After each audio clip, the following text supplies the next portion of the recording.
görsele baktığımız zaman halkımızın talebini ana dil noktasında 100 yıllık bir mücadele geleneği var. Dolayısıyla Kürt halkı, Kürt toplumu yüzyıllardır ana dil talebini, ana dile statü talebini çok yüksek sesle, çok insani bir taleple uluslararası yasalardan kaynaklı haklarını kullanarak bu talebi çok güçlü bir şekilde dile getirmektedir. Dolayısıyla bugün özellikle Baküre Kürdistan'da 100 yıldır asimilasyon politikaları ciddi anlamda söz konusu.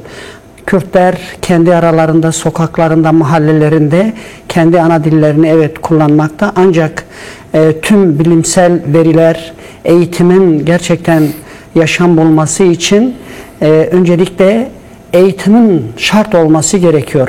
Kürtlerin bu konuda ciddi anlamda bir literatürü var. Evet. Ciddi anlamda bir hafızaları var. Ciddi anlamda çalışmaları var. Ve dolayısıyla Kürt dili çok zengin bir dildir. Çok geniş kaynaklara, büyük bir literatüre sahiptir. Ancak mevcut yasalar gerçekten ciddi anlamda engel oluşturmaktadır. Biz yıllardır özellikle eğitim alanında bu konuda büyük mücadeleler, büyük emekler, büyük bedeller, dilin statü kazanması noktasında ciddi anlamda talep var. Dolayısıyla dil hiçbir yerde toplumları ayrıştırmaz, toplumları birleştirir. Dil bu anlamda ülkelerin zenginliğidir. Türkiye'de bu anlamda onlarca dil var. Kürtçe'de ana temel dillerden birisidir ve milyonlarca insan Baküre Kürdistan'da 20 milyon insan bu dili günlük yaşantısında, ilişkilerinde konuşuyor, okuyor, yazıyor. Ancak anayasal engellerden kaynaklı bu süreç gerçekten ciddi anlamda problemli. Şimdi tekrar bir sorunlarla karşı karşıyayız. Türkiye ve Baküre Kürdistan'da 2025-2026 yılı eğitim öğretim yılı başladı. Milyonlarca Kürt çocuğu yine asimilasyon politikalarıyla karşı karşıya. Dolayısıyla burada siyasal iktidar, hükümet, devlet bu anayasal değişiklikleri ivedilikle yerine getirmesi lazım. Yıllardır Kürtler bu anlamda paneller, sempozyumlar, anketler, talepler, yani yüzlerce, binlerce bu anlamda çalışmalar yürütüldü. Konferanslar yapıldı, çalıştaylar yapıldı. Dilin statüsüyle ilgili bu konuda siyasal iktidarın zaman kaybetmeden yasal ve anayasal değişikliklerin bir an önce yapmasının bir zorunluluk olduğu, bir talep olduğu, bunun insani bir talep olduğu bilinmesi ve buna göre pozisyon alması gerektiği. Dolayısıyla Kürtler bu konuda büyük bir deneyimleri var, büyük bir zenginlikleri var. Yani şu deniliyor, yani işte yasal ve anayasal değişiklikler yapılırsa bu nasıl gerçekleşecek? Dolayısıyla bunu da Kürtlere bıraksınlar. Evet. Yani Kürtlerin burada büyük bir deneyim, büyük bir birikim var. Şimdi dünyada işte yüzlerce dil var. Ama şu anda Kürtlerin özellikle yapmış olduğu çalışmada neredeyse 300 bini aşan kelime lügatı var. Yine buna benzer dünyada işte 800 kelimeyle eğitim yapan ülkeler var. Tabii ki biz bunları önemsiyoruz, değer veriyoruz. Bizim için her dil kıymetli ve değerlidir. Ama şu anda Kürtçe dili dünyada 8. sıradadır. Bu artık Birleşmiş Milletler'in raporlarına geçen bir... Bu yönde de çok yoğun saldırılar vardı. Kürtçenin belki bir eğitim dili olamayacağı yönünde kimi anti-propagandalar da yapılıyor. Yani bunun burada tekrar Medya TV aracılığıyla bir daha dünya kamuoyuna ifade etmek istiyoruz ki Kürt dili şu anda Birleşmiş Milletler raporlarında dünyada 8. sırada ve bu zenginliğe sahip.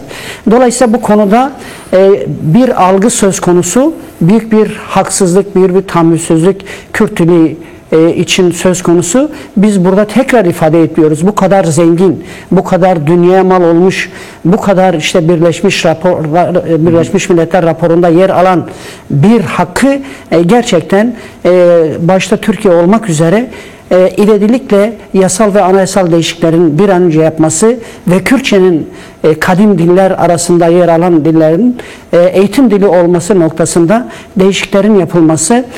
Şimdi her gün bu topraklar üzerinde onlarca dil ölüyor. Evet. Yani siz bir dili konuşmadığınız zaman, yazmadığınız zaman günlük yaşantısında alışveriş ilişkilerinde kullanmadığınız zaman bu dil fiziki olarak insan gibi ölüyor.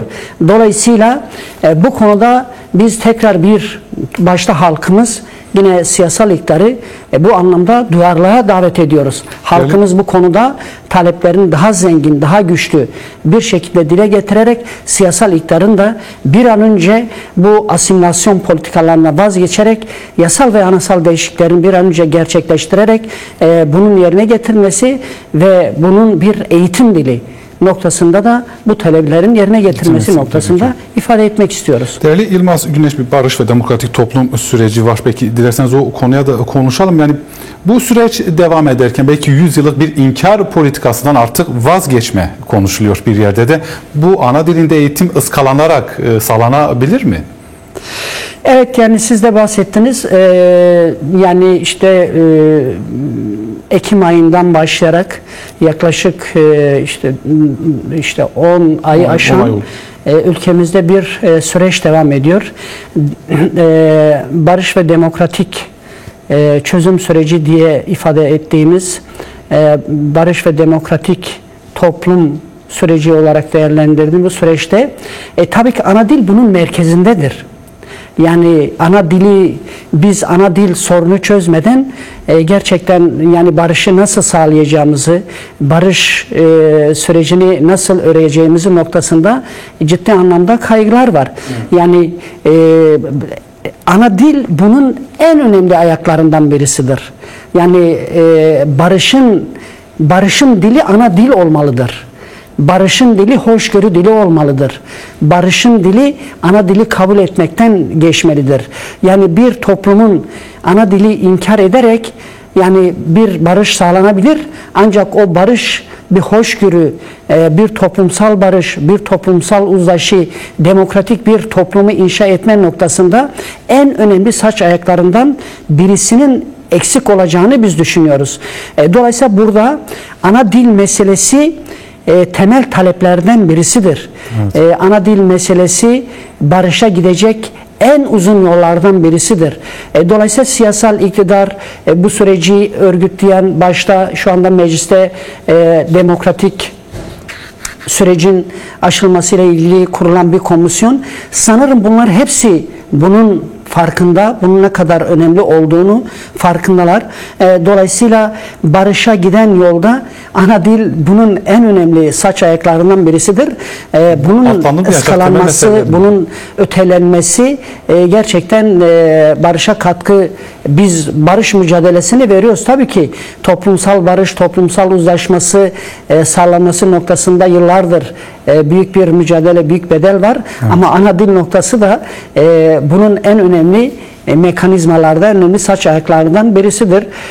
Demokratik toplum, barış ve demokratik toplumun taleplerinin en önemli saç ayaklarından birisi tabii ki ana dilde eğitim hakkı, ana dilde eğitim hakkının örgütlenmesi. Biz hani şunu ifade ediyoruz. Ana dil meselesini tarif ederken özellikle barış ve demokratik toplum sürecinde biz sadece Kürtlerin ana dilini de talep etmiyoruz. Yani ana dil meselesi insani bir taleptir. Türkiye'de ve Baküre Kürdistan'da ana diller ölüyor. İşte başta işte Çerkezlerin, Süryanilerin, Yezidilerin, yine Kürtçenin, işte Dimilki şivesinin, yani bunlar bu toplumun zenginliği. Barışın zenginliği, demokratik toplum, barış ve demokratik toplumun sürecinin örgütlemesinde bu toplumların, bu kesimlerin bu noktada görülmesi, bunların ana dillerin, kültürlerin görülmesi, demokratik toplum sürecinin inşasının en önemli saç ayaklarından birisidir. Tam da bu noktada bir zihniyet değişimine de ihtiyaç var. Belki Kürtçe'ye, diğer dillere yönelik yaklaşımı. Belki meclis komisyonunda da söz ettiniz. Orada bir barış annesinin ana dilinde konuşması engellenmiş. Tam da bu noktada eğer samimi, kalıcı onurlu bir barış isteniliyorsa Kürtçe'ye yönelik bir zihniyet değişimi de gerekiyor sanırım devlet iktidar tarafından. Tabii demokratik barış ve demokratik toplum süreci özünde kendisiyle beraber bir zihniyet değişimini de getiriyor. Barış ve demokratik toplum sürecinin örgütlenmesi toplumun bütün kesimlerine büyük bir misyon ve görev düşüyor. Başta Türkiye Büyük Millet Meclisi, evet burada büyük bir adım atıldı.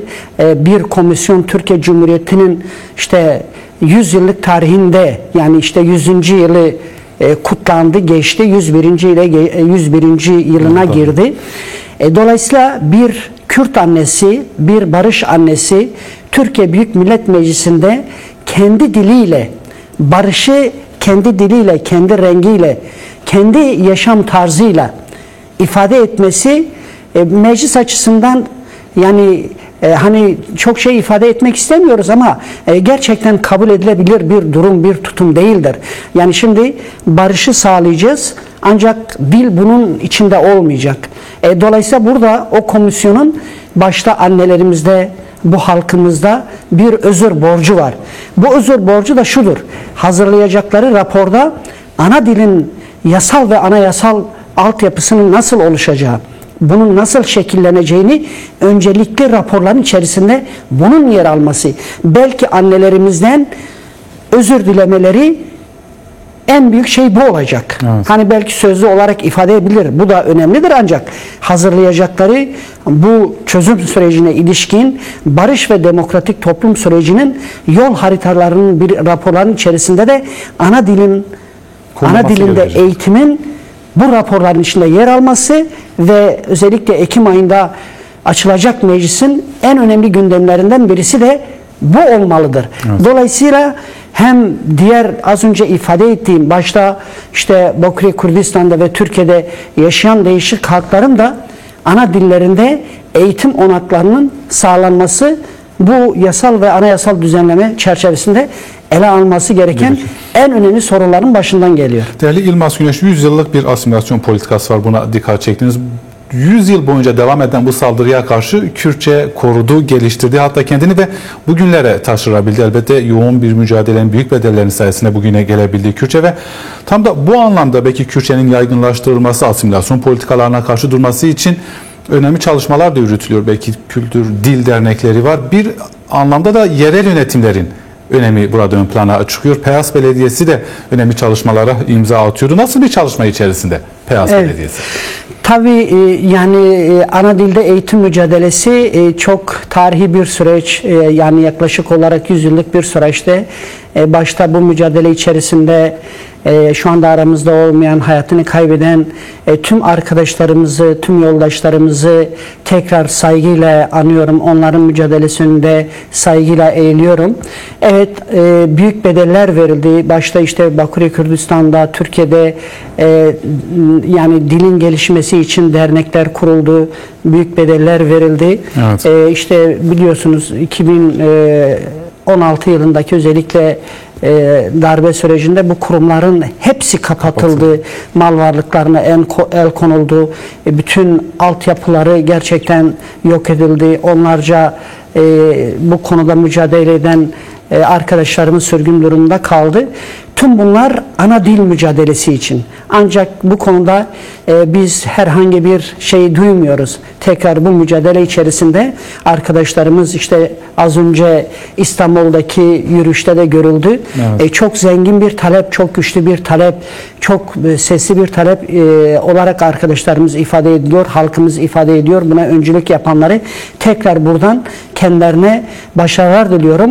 Bunun daha çok gerçekten güçlenerek, örgütlenerek talep haline getirilmesi lazım. Evet, yerel yönetimlerin de bu konuda önemli bir rol düşüyor. Yani yerel yönetimler toplumun her hücresine hitap etmek durumundadır. Bunun işte yerel yönetimler kanunu da buna cevaz veriyor. Evet.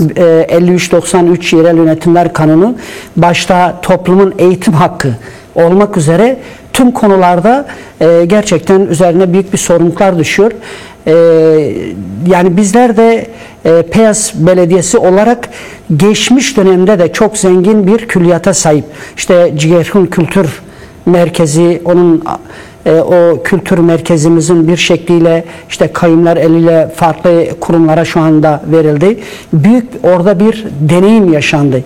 Yine farklı eğitim hizmetlerimizle ilgili başta eğitim kurumları olmak üzere MAPER dediğimiz halkın kendi eğitim taleplerini orada gerçekleşti. Yine buna bağlı olarak özellikle kreş dediğimiz kreşlerde